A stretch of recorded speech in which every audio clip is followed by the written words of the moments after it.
வேற ஏதாவது நாம் தமிழர் கட்சி சின்னம் இல்லாம வருகிற நாடாளுமன்ற தேர்தல கட்சி எப்படி எதிர்கொள்ள போகுது? நீ கேக்குறதே ஏதோ என்ன சின்னம் இல்லாம எப்படி எதிர்கொள்ள ஏதாவது ஒரு சின்னம் இருக்கும்ல. விவசாயி சின்னம் இல்லைன்னா போட்டி போட முடியும். எல்லாரும் விவசாய சின்னத்தை வச்சுதான்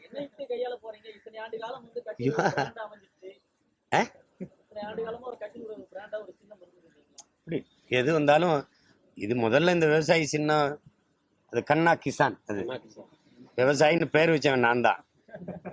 அந்த படத்தை நீங்க பார்க்க முடியாது. அது கோடு போட்டு அதுக்கு திருத்தி சரி பண்ணவன் நான் தான். அது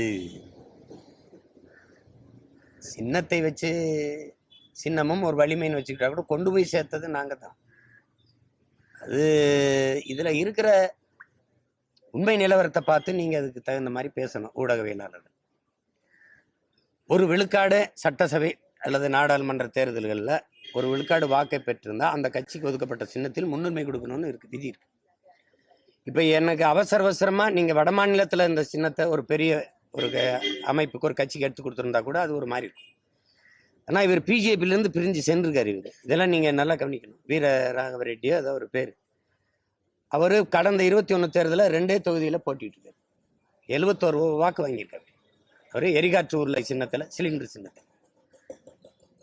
இப்போ எல்லாரும் போல சின்னத்துக்கு விண்ணப்பிக்கணும்னு வரும்போது அந்த காலகட்டத்தில் நான் வெள்ளத்தில் ஏற்பட்ட இந்த பாதிப்புக்கு மக்களோடு நின்றுட்டேன். அதை கவனிக்கல. 6 மாதத்துக்குள்ளே அந்த சின்னத்தை விண்ணப்பிக்கணும்னு ஒரு கால அவகாசம் இருக்குது தேர்தல் ஆணையத்தில். அப்போ நான் அதுக்குள்ளே விண்ணப்பிக்கிறதுக்குள்ள ஒருத்தர் விண்ணப்பிக்கிறாரு. அவசரமாக அது அடுத்த அந்த நிமிடமே கையில் அந்த சின்னத்தை எடுத்து கொடுக்க வேண்டிய தேவை என்னவர். மனுக்களை வாங்கி வச்சு தேர்தல் தேதி அறிவிக்கலை. மனுக்களை பரிசீலிக்கும் போது எல்லாருக்கும் சின்னம் ஒதுக்குற நேரம் வரும்போது இப்போ எத்தனையோ கட்சிகளுக்கு இன்னும் சின்ன ஒதுக்கல. அண்ணன் வைக்கோல இப்போதான் எங்களுக்கு இந்த ஒதுக்குங்கன்னு கேட்குறாங்க. அண்ணன் திருமாவளவன். அப்போ நீங்கள் சின்னமே ஒதுக்காத போது படக்குன்னு அவருக்கு இந்த விவசாய சின்னத்தை எடுத்து கொடுக்க வேண்டிய அவசியம் என்ன? அது விவசாயின்னு நான் வச்ச பேர். அது கண்ணா கிசான்.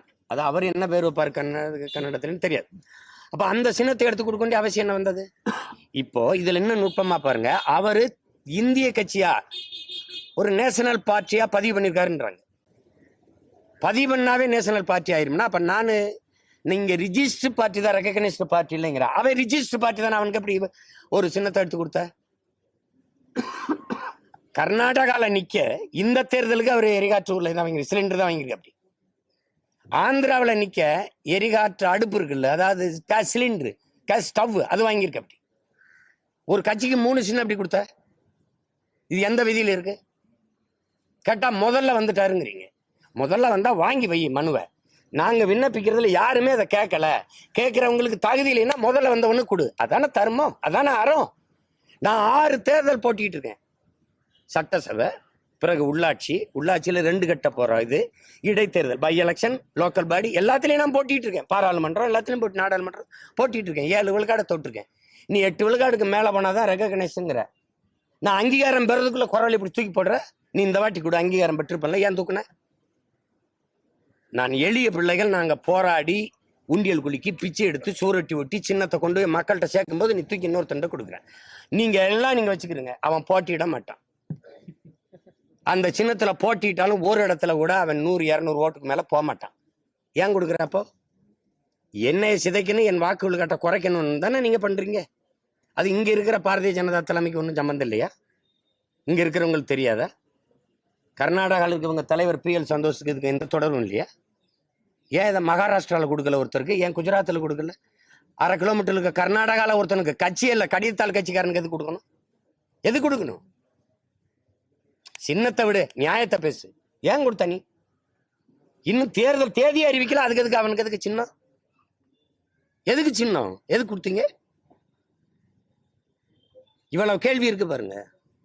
வரி கட்டணுங்கிறீங்க, டாக்ஸ் காட்டியிருக்கணும். நாங்கள் 3 முறை எல்லா தேர்தலுக்கும் நாங்கள் காட்டியிருக்கோம், கணக்கு காட்டியிருக்கோம், எல்லாம் போட்டிருக்கோம். அவர் பொதுக்குழு கூட்டியிருக்காரா? அவர் காட்டியிருக்காரா? நிர்வாகி காட்டியிருக்காரா? இல்லை வரி கட்டியிருக்காரா? ஒன்றும் இல்லாதவருக்கு எதுக்கு இந்த சின்னத்தை எடுத்து கொடுக்கணும்? எப்படி? இது அநீதி. இதை விட்டுட்டு இங்க இருக்கிற நீங்க எல்லாம் சேர்ந்துக்கிட்டு சின்னத்தை கூட காப்பாற்ற முடியல ஒரு எப்படி நாட்டு. முதல் பாரதிய ஜனதாவுடைய தாமரை சின்னத்தை ஒழிக்கணும். நீங்க பாருங்க, இது தேர்தல் முடிஞ்சோன்னா வழக்கு போடுவேன். எனக்கு நீ பதில் சொல்லணும். பள்ளிக்கூடத்துல இருந்து இந்த தேசிய மலர், நாட்டு மலர் தாமரை தாமரை தாமரைன்னு எல்லாரும் படிக்கணும். அது எப்படி ஒரு ஒரு பொலிட்டிக்கல் பார்ட்டிக்கு சிம்பலா கொடுத்த? ஒரு தேர்தல் நிக்கிற கட்சிக்கு எப்படி அதை சிம்பலா கொடுத்த?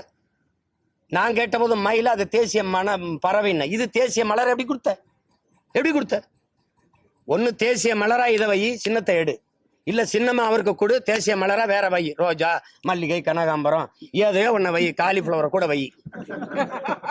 ஆனா நீ எடு. இது அநீதி அல்ல? நீ ஏன் பேச மாட்டேங்கிறீங்க ஒருத்தரும்? ஒரு கட்சி பள்ளிக்கூடத்துக்கு நாட்டின் மலர், தேசிய மலர்னு சொல்லக்கூடிய மலரை எப்படி சின்னமா தாங்கி நிக்குது? இதான் ஜனநாயகமா? ஒரு சின்ன பைய ஒண்ணு கிடையாது. திமுக எத்தனை வருஷம் ஆன கட்சி? அதிமுக எவ்வளவு? பிஜேபி இவர் தம்பி அருமை சகோதரர் அண்ணாமலையோட கட்சிய 100 ஆண்டத்தோட போது எவனோ ஆரம்பிச்சவன், எவனோ உருவாக்குனவன். தம்பி, இந்த கட்சி நானே மண்ணு மிதிச்சு, நானே மண்ணை குலைச்சு, செங்கல் வச்சு அறுத்து நானா கட்டுற கட்டடம். இது அப்படி கிடையாது. நீ கூட்டணி தேடி அலையிறீங்க, அவர் கூட்டணி தேடி அலைகிறாரு, இவர் கூட்டணி தேடி அலை. தமிழ்நாட்டில் ஒரே கட்சி, பெரிய கட்சி நான் தான். 40 தொகுதியிலையும் போட்டிடுறேன், 234 போட்டிடுறேன். அதெல்லாம் யாரும் பேச மாட்டீங்க. அல்லாடுறீல மக்களை சந்திக்கிறதுக்கு, மக்களை போய் மக்களை நம்பி நிக்க ஒருத்தருக்கு துணிவு இல்லை. இன்னும் யாரு எந்த பக்கம் போறான்னே தெரியல. நோட்டு பேரன், சீட்டு பேரன். இதுக்கு முன்னாடி ஒருத்தர் இருந்தார், ஐயா விஜயகாந்த். அவர் 234 போட்டாரு பாராளுமன்றத்தில், 40 தொகுதியில போட்டார். அதுக்கப்புறம் நான் தான். இதுக்கு முன்னாடி அம்மா ஜெயலலிதா போட்டாங்க 2014. வேற யாருக்கு துணிவு இருக்கு கேட்டா என்னை அதர்ஸ். இவருக்கு 18, இவருக்கு 22, அவருக்கு 42, 38 விழுக்காடு இதர கட்சிகள். இதர கட்சி யாரன்? என்ன என் பேரையும் என் கட்சி பேரையும் சொல்றதுக்கு அவ்வளவு தீண்டாமை இருக்கு உங்களுக்கு? அவ்வளவு வெறுப்பு இருக்கு கேட்டா? ஒருத்தர் இல்ல, ஒரு நல்ல கட்சியே வரல, நல்ல அரசியல வர விடணும்லையா? விடணும்ல. வந்து நிக்கிறான், சண்டை போடுறான், போராடுறான்னு. இந்த கட்சிகள் 3ஐயும் பாரு, தனிச்சு நிக்கிற ஒருத்தனையும் பாரு. நான் யாரு? அண்ணாமலையா கட்சி ஆரம்பிச்சிருந்தா அவர் ஒரு தடவை சொல்லுங்க. சீமா நிக்கிற இடத்துல நிக்க முடியுமான்னு கேளு. அப்ப நீ ஆண்மகன் நில்லு, நிச்சிங்க சொல்லு பாப்பா. எடப்பாடி நிக்க சொல்லுங்க, இல்ல ஸ்டாலின் சொல்லுங்க பாப்போம். இது நான் என் கட்சி, நான் இப்ப அவரே பேசி பேட்டி கொடுக்குறாரு சகோதரர் அண்ணாமலை அவர் விழுந்து. ஏங்க அதெல்லாம் நான் முடிவு பண்ண முடியாதுங்க. தமிழிசை நிக்கிறாங்களா, நிர்மலா சீதாராமன் நிக்கிறாங்களா, அண்ணாமலை நிக்கிறாரா தெரியாது. யாரோ ஒருத்தர் முடிவு எடுக்கணும். அப்புறம் நீங்க தலைவர்ன்றீங்க. இங்க எந்த இடத்துல யார் நிக்கணும் நான் முடிவு எடுப்பேன். ஏன்னா என் கட்சி, அது உங்க கட்சி இல்லை. உங்க முதலாளி வேற எங்கேயும் இருக்காரு. நீங்க ஒரு மேனேஜர், தமிழ்நாட்டுக்கு ஒரு மேஸ்திரி. அதுக்குள்ள அது இது சின்னத்தை எடுத்துட்டா எங்க ஊர்ல சொல்லுவான், சீ போலிச்சிட்டா கல்யாணம் நின்றுமான்னு. 5-6 தாலியை கட்டி விட்டுருவாங்க. நாங்க அப்படிப்பட்ட ஆளுங்க. சின்னத்தை எடுத்துரு. எனக்கு எந்த கழுதை கொடுப்பியா, கத்திரிக்காய் வெண்டைக்காய் கொடுப்பியா, குண்டூசி கொடுப்பியா? பாதகம் செய்பவரை கண்டால் நாம் பயங்கொள்ளலாகாது பாப்பா. மோதி மிதித்து விடு பாப்பா, அவர் முகத்தில் உமிழ்ந்து விடு பாப்பா. அண்மை செய்திகளை உடனுக்குடன் தெரிந்து கொள்ள இணைந்திருங்கள் இயம்நாடு தொலைக்காட்சியுடன்.